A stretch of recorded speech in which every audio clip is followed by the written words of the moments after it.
Hey there folks, how are ya? Hope you're doing well. Today we're going to do a bit of compositing. Okay, we're going to take some footage and we're going to mash it all up, screw it up, mesh it, make it dirty and gross, all for the benefit of our stories. So the one I'm working on here is this one here, a visual rhetoric composite today.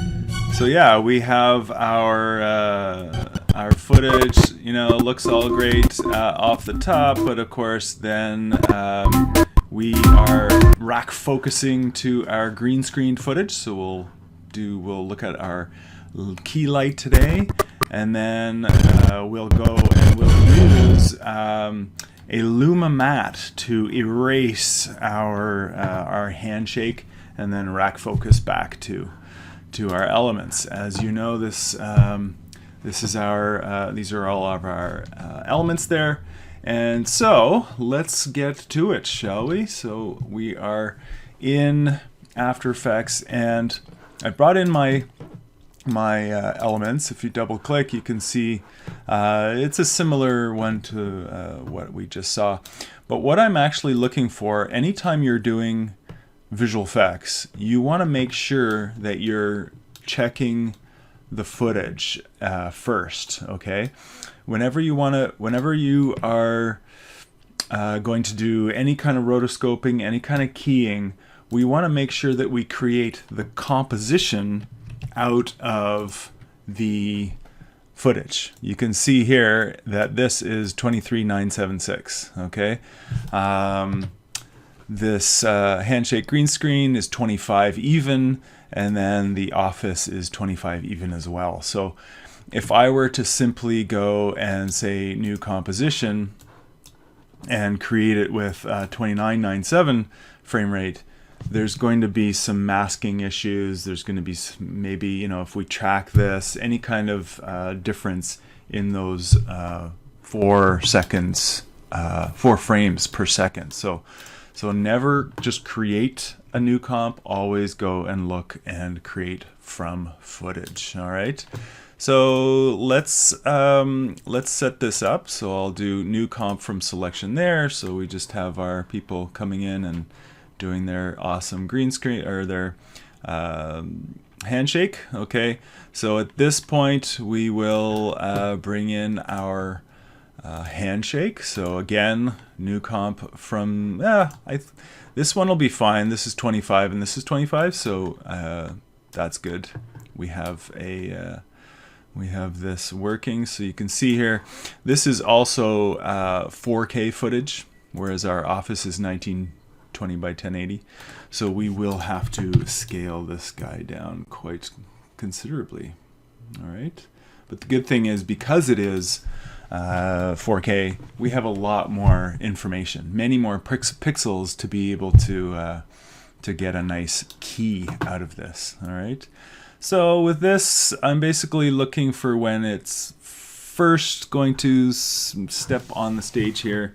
Alt or Option left square bracket to bring that up to trim our layer, and there we go, and it's gone basically right there.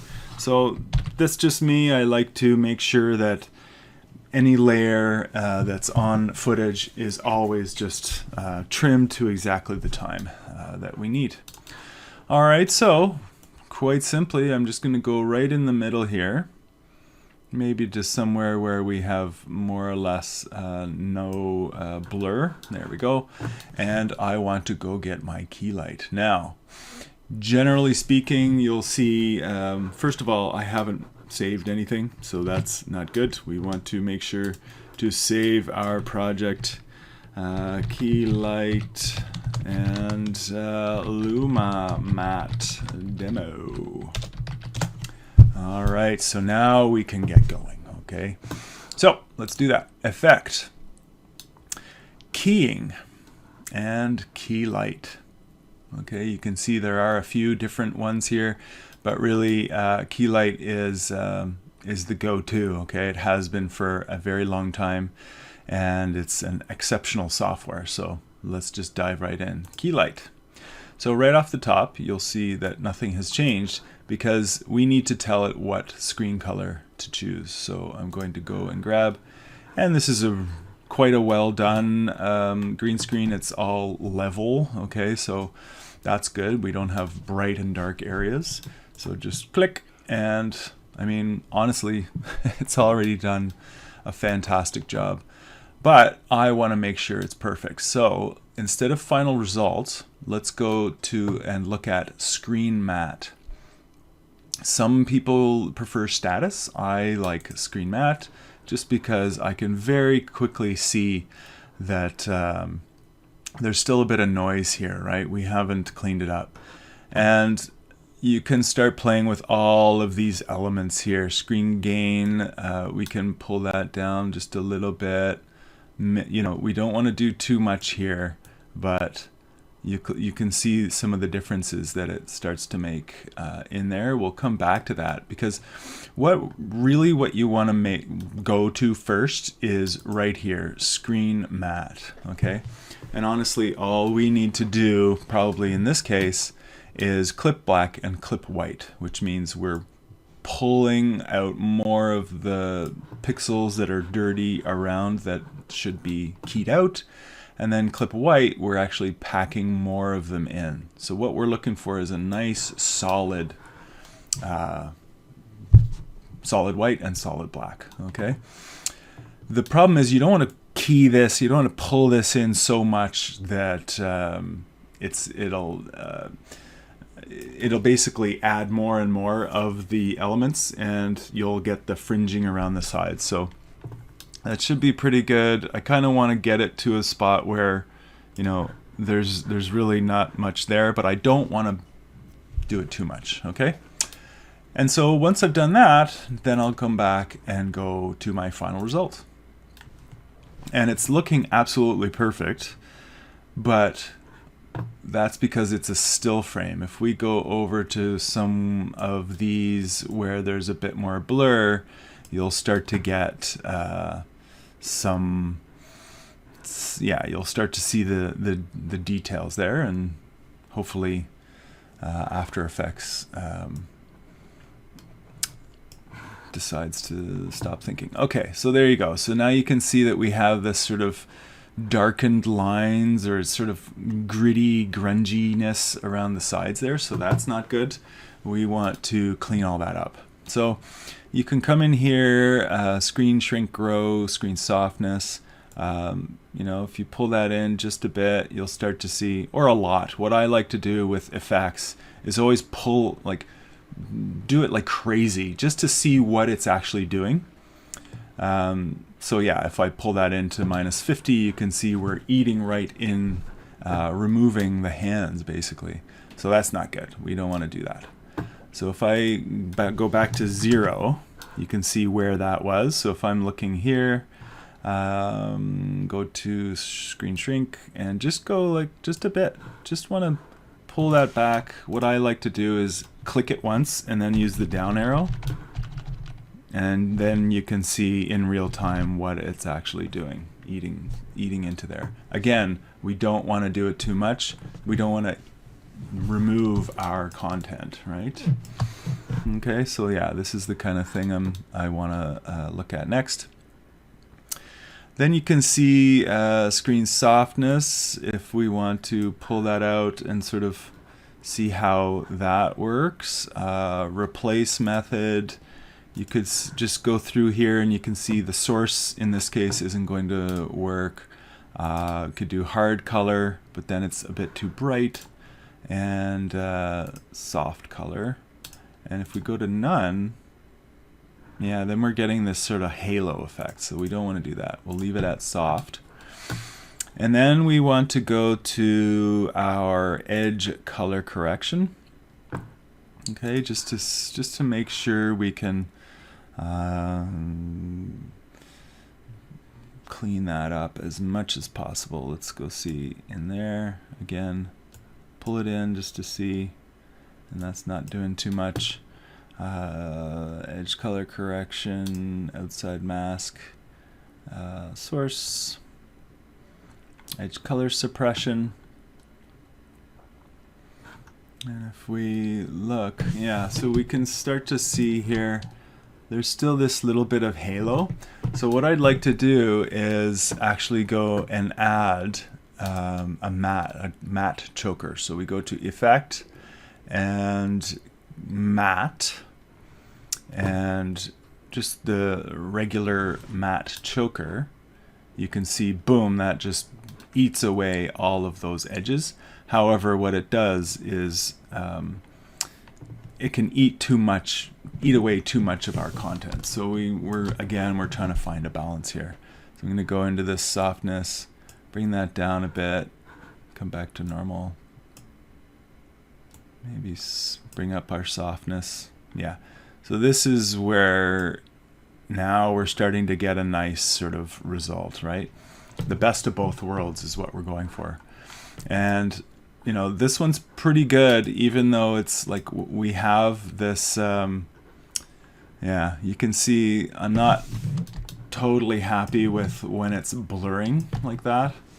And we have this choke. So if I take that choke off, we have that, which is okay. I'm just not really liking the blur here. So inside mask, outside mask, we want to go in here just to see what we can do to get rid of that screen gain. If I bring that up all the way, again, I'm gonna start eating into the content, and I don't want to do that. Clip roll back might give us some good results. Sometimes, again, it depends on, that feels a bit better too. That's a little much though. And then we'll just see how it works, how it looks.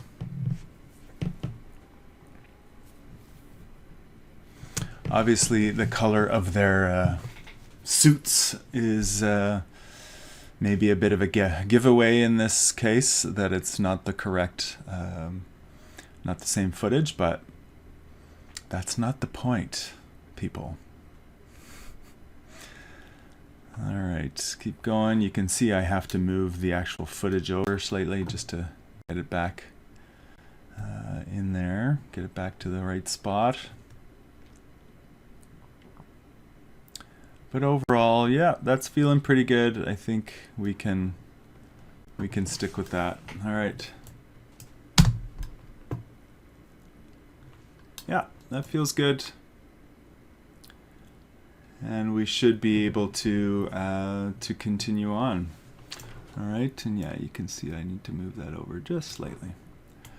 Okay, so we've keyed out our footage, and you can see, whoops, in here, if I go to Effect Controls, yeah, so we've used our Keylight and we've used our matte choker to clean that up.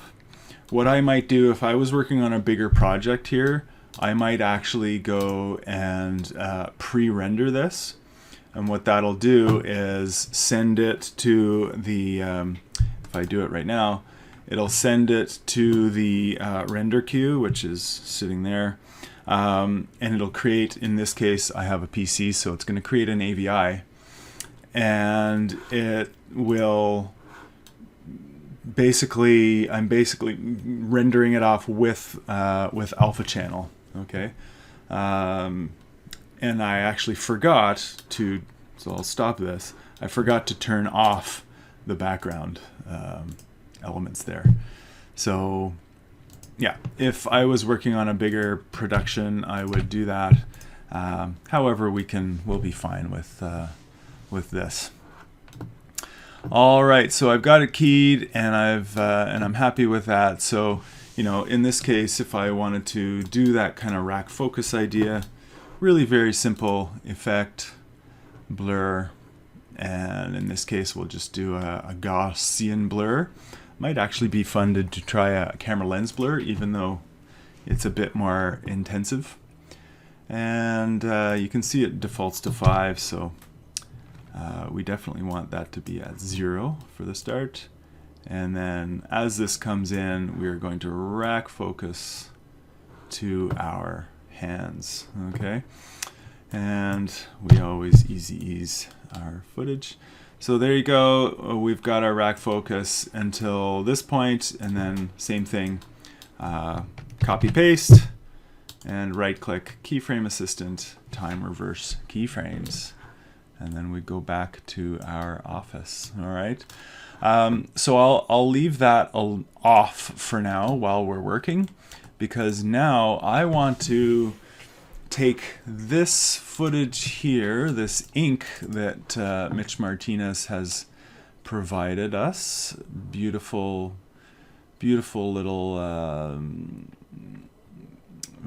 VFX footage that we can play with. And what I want to do is create a track mat out of this footage, okay? So, but you can see that this footage is actually only going one way, right?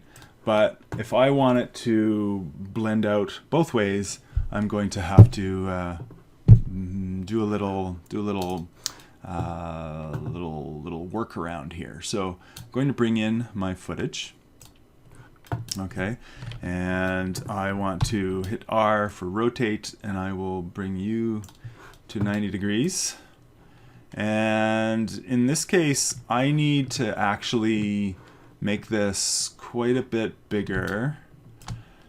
I need to bring it in all the way, there we go, so that it starts to eat away as our footage. You can also see that this ink footage is way too big. It's way too slow. So I need to speed this up quite a bit. But for now, I'm just going to set it up like this, and then Control Command D to duplicate, rotate this to 180 degrees. 270. And I will put you there. So now we should get this sort of bleeding out or shooting, going sideways. And you can also see if I want to use this as a track mat, I need to fill in this space as well. So the way I'm going to do that, I also need to have this as a single layer, right? If I'm creating a track mat, it can't be two different layers. So I'm going to select both of these, right click, and pre-compose. Okay. And I will say ink comp, I guess. And it's only going to let me move all attributes, which there are none at the moment. And I want to open that up. And now in here, I need to add some elements, right? I could either take this and maybe scale it, which might work. Maybe a little bit. Let's see if that'll work. And I think what I'll do is just to line these up. Well, they're probably going to be fine. Give it a little bit of. What I was going to do with this one is right click, transform, and just flip vertical. But then I'd have to rotate it around, yeah, so that it's like a mirror image of itself. But I think that's kind of a little more boring, and so maybe we'll just make this a little bigger and pull it out. There you go. So I was going to get, like, if this was actual footage that I didn't want to distort, I might just add in another solid layer there. Okay, but for now, that should work, and it should eat away our entire elements. Now, you can see that this starts at this point, which that's because I had it come in from the other spot. So what I'm going to do is actually just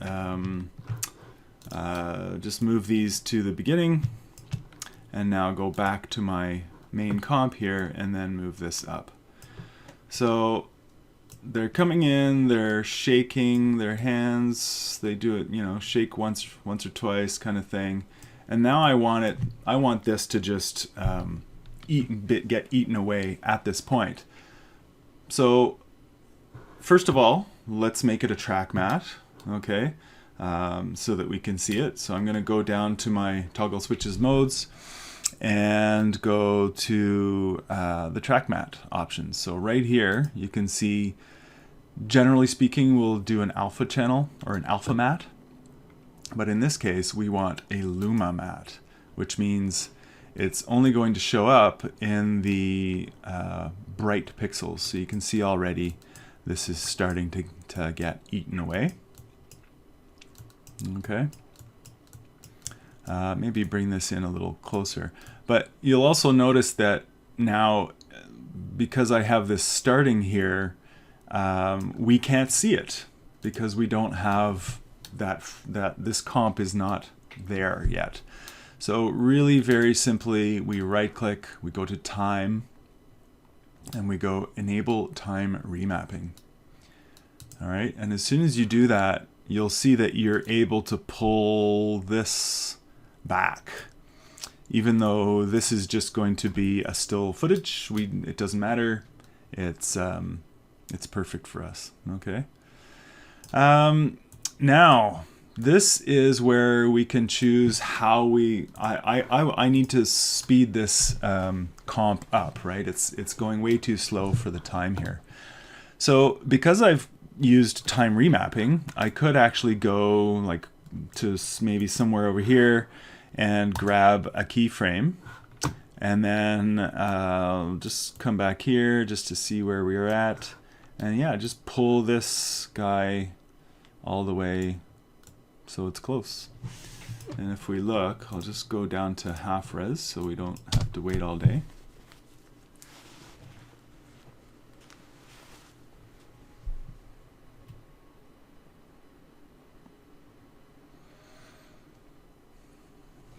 And this is a bit more of a vigorous handshake, so I don't know if it's, yeah, because it's a vigorous handshake, you can see that this, ideally what we would do is track this footage and then have the ink comp track with it. But, we can take this and, make it go really fast so that it's more of a, abstract statement kind of thing like that. Maybe even have it slow in. Yeah, that feels good to me. So you saw that I used time remap there. However, with, that's sort of a bit more of an advanced way to play with the timing on footage. What you can also do is highlight, just hover over the layer mode, whatever name, and right click. And if you go down to columns, you'll see stretch. Okay, and that's just a really easy way to speed up or slow down footage if you wanted to do that. Okay, but that's basically it. We've got our footage, we've got our luma mat erasing our content, and probably at this point I would want to fade this out because you can see that he's pulling his arm. So I would probably just take this, and I guess we could even do this one. I'll go to opacity and just have it fade out real quick. Yeah, brilliant. Looks good, feels good. So we've got our hands going all nasty, and now we want to go back. Yeah, we'll do our rack focus back at this point, and go from there.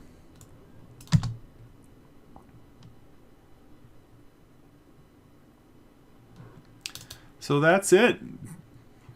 Green screening and a luma mat all in one special nasty arm melting demo. All right, of course, next, as I mentioned, is to come in here. Come on, Come on, you can do it. There you go. Is to add color correction. You can see I have obviously these little extra elements in here, the COVID particles shooting around, but also that we have a black and white background now, and of course the scary music always helps. And I also have some sort of nasty kind of gritty bits and pieces going on, just to add a little bit more sort of in your face faceness about it, with our COVID nasty handshake. All right, so I hope that was beneficial for you and can help you with any of your COVID, your composites for your visual rhetoric projects. All right, thank you very much, folks, and we'll see you next time.